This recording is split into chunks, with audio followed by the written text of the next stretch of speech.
Hey guys, it's Luna, and today's video is going to be a little different to my previous ones.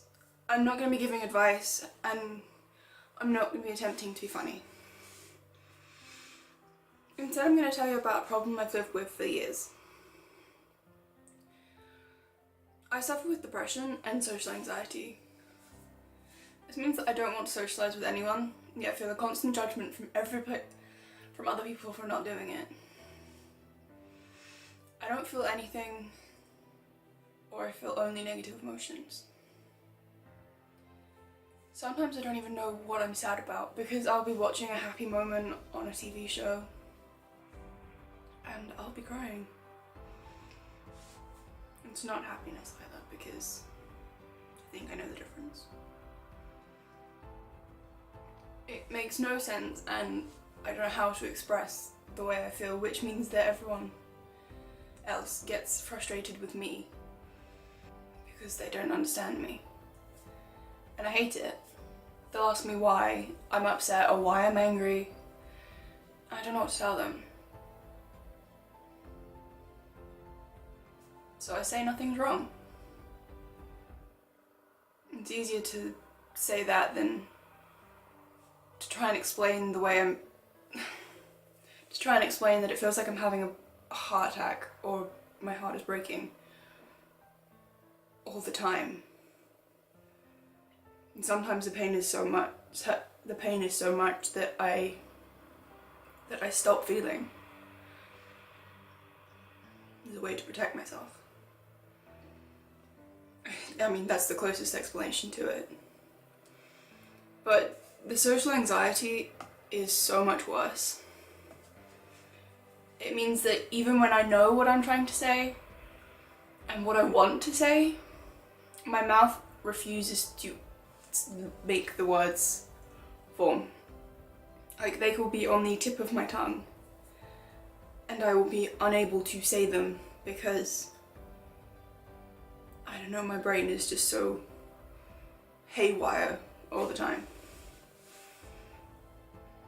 Which makes learning a new language, which I'm trying to at the moment, really hard because I can't practice the words I need to use. I can't practice speaking, which means that I lack confidence in it so that I can't actually use it, and it just repeats in a vicious, horrible cycle.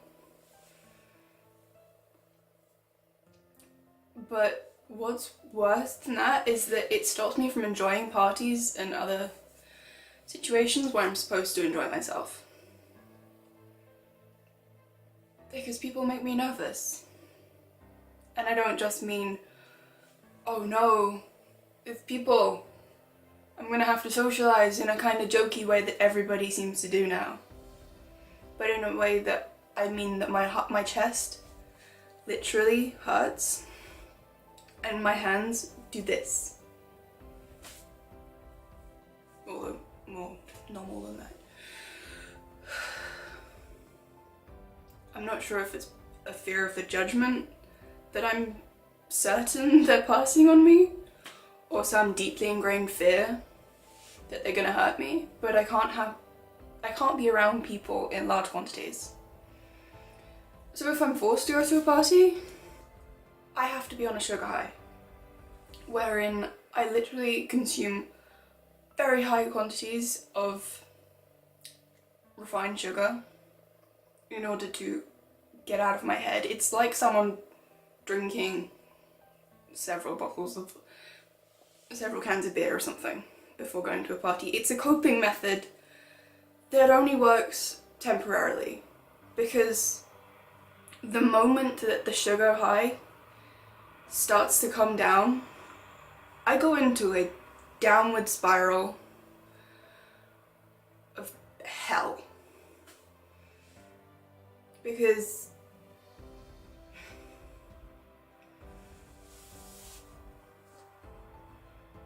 all of the negativity and the horror and the fear, it all just comes flooding back and it makes me feel like utter crap.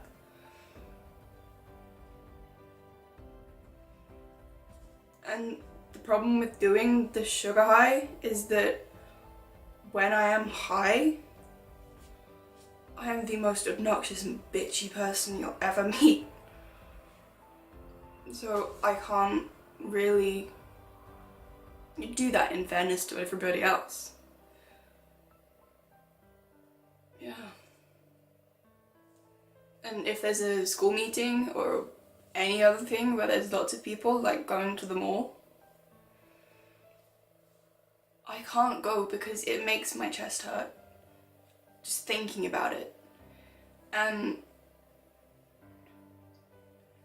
I end up not breathing, and I have to physically force myself to breathe. I have to remind myself to breathe. It's horrible. I hate it. And while I don't have very many panic attacks, it's because the build up towards them feels so awful that I walk away from the situation that's causing it. And I know that's probably the reverse of what a therapist would tell me to do. But I can't. I've had a couple of panic attacks and it's indescribable. You just can't function. And it's not just the panic attack itself, it's the after effects of it. And it doesn't make me a coward to avoid it. And if anyone tells me to just get over it, I want to punch them in the face. I probably won't because I'm British and I'm terrified of people. But I want to, really badly. So I have depression and I have social anxiety. It's something I'm trying to work on in therapy, but it's going to take a while. Let's stop the stigma behind mental illnesses. It's time we, as a society, realise that they aren't funny and that they can't be cured by telling us to get over them. Thanks for watching. I post new videos every weekend. I hope you learned something from this video. Comment below if you suffer from mental illness too. Any hate will be deleted. We need to stand together as one species under the sun. Bye.